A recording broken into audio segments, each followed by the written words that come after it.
Simulan to natin sa ang pagpapalit ng E sa I at O sa U ay hindi lamang simpleng pagbabago ng baybay. Ito ay nakaugat sa kasaysayan at istruktura ng ating wika.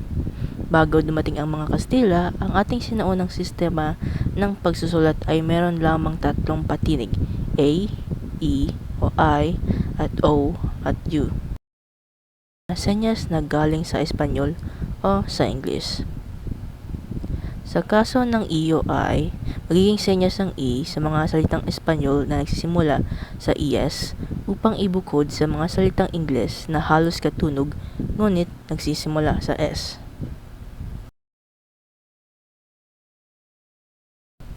Ito ang rason ng paggamit.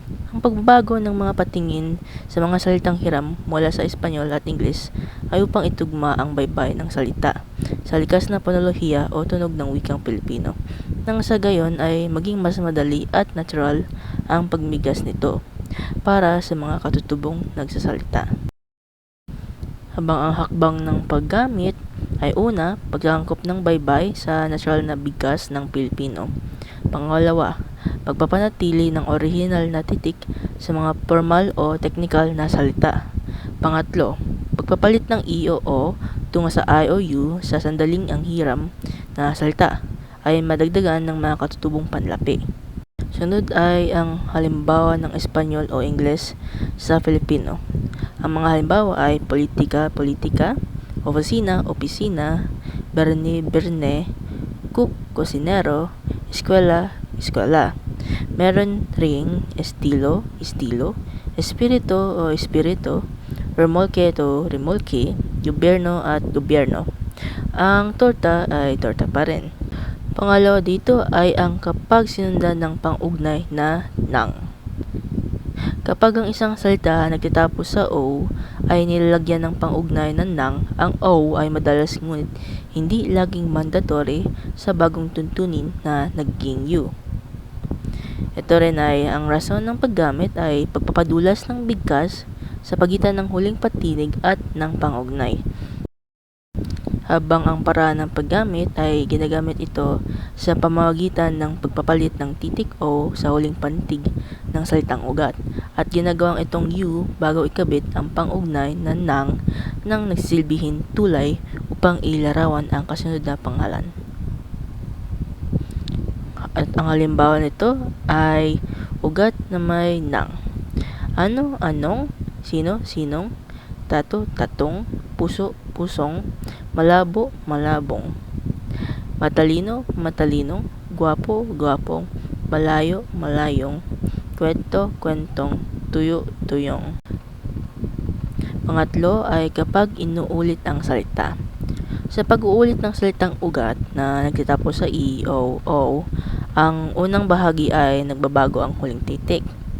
Tapos, ang rason ng paggamit nito ay alituntunin sa pag-uulit ng salita upang maging mas madulas ang daloy ng boses. Habang ang paraan ng paggamit ay una, pagpapanatili ng baybay ng salitang ugat sa huling bahagi. Pangalawa, pagpapalit ng huling patinig ng unang bahagi.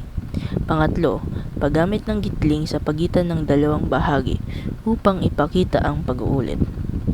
Ngayon, ang halimbawa sa salitang inuulit ay mga babae, babae, ano ay naging ano-ano, sino ay sino-sino, halo ay halo-halo, habang ang piso ay piso-piso. Meron ring bato na naging bato-bato, pito na pito-pito, buto na buto-bato, at biro-biro, hanggang sa huli ay linggo, linggong-linggo. Ngayon, sa pang-apat natin ay ang kapag nagbago ang katinig. Nangyari ito kapag ang isang salita ay nagkakaroon ng pagbabago sa loob ng salita mismo dahil sa pagdaragdag ng panlapi o asimilasyon.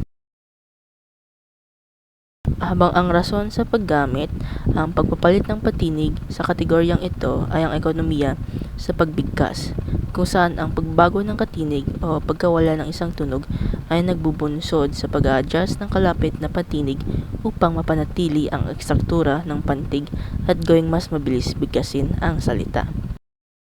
Habang ang paraan ng paggamit ay una, paglalapi sa salitang ugat, pangalawa, paglilipat o pagkakaltas ng mga katinig sa loob ng salita, At pangatlo, pangangkop ng patinig upang sumunod sa bagong posisyon ng mga titik matapos ang pagbabago.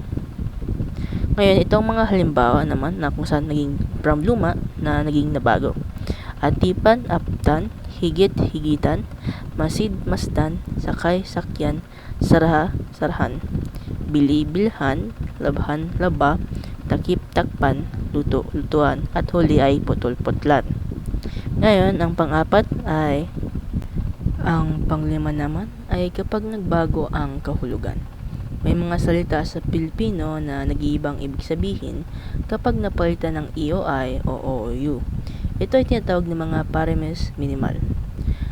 Habang ang rason sa paggamit ay ang pangunahing dahilan ng pagtiyak sa pagitan ng i at i o at u sa kategoryang ito ay upang maiwasan ang kalituhan at maling interpretasyon.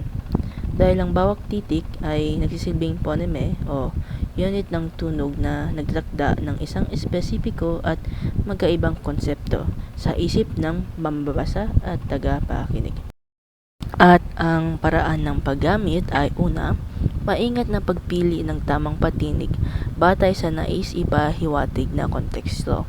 Pangalawa, pagkilala sa mga salitang may magkatulad na baybay, ngunit magkaiba ang tunog at kahulugan.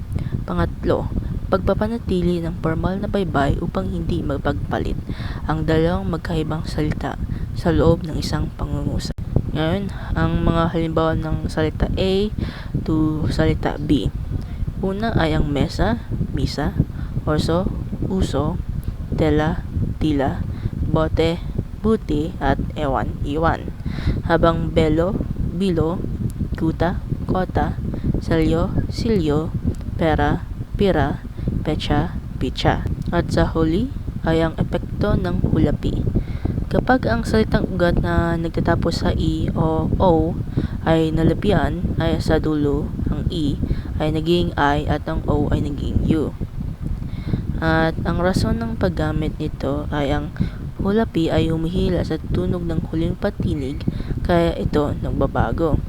Habang ang paraan ng paggamit naman ay pagbuo ng mga pandiwang focus sa layon o ganapan. Halimbawa nito ng salitang ugat na may hulapi ay bato, batuhan, bero, beruin, sundo, sunduin, talino, talinuhan, takbo, takbuhan. At meron pa, sabi, sabihin, ilo, iluluhin, lito, lituhin, bili, bilihan, at tahi, tahian. Yun lamang po ang sa palitang i o i at o at u. Salamat po sa pagkikinig.